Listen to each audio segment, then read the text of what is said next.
Vendredi 17 mars, le tabloïd britannique The Sun a dévoilé une étonnante anecdote sur Charles III. Installé depuis près de 20 ans à Clarence House, sa résidence londonienne, le roi d'Angleterre serait gêné par un surprenant bruit devant sa demeure depuis qu'il est monté sur le trône.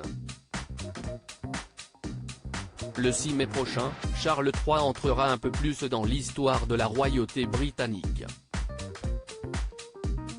Le fils d'Élisabeth II, monté sur le trône le 8 septembre dernier suite à la disparition de la monarque, sera couronné roi d'Angleterre devant près de 200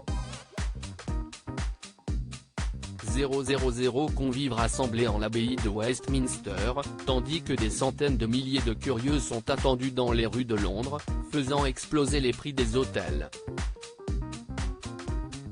Un moment hautement symbolique pour un royaume qui n'a plus connu de couronnement depuis 70 ans.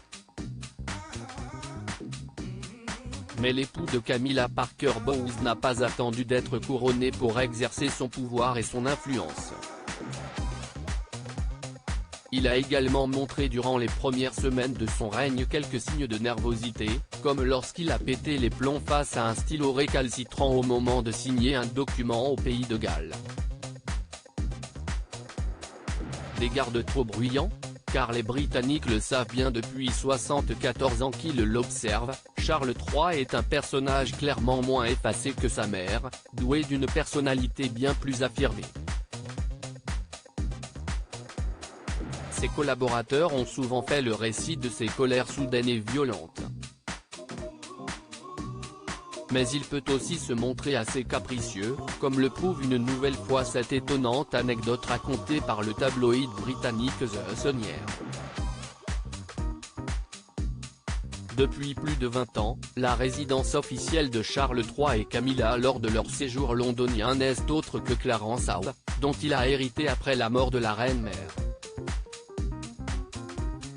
Mais depuis qu'il est monté sur le trône, le roi passe beaucoup plus de temps qu'auparavant à Londres et serait particulièrement gêné par le bruit de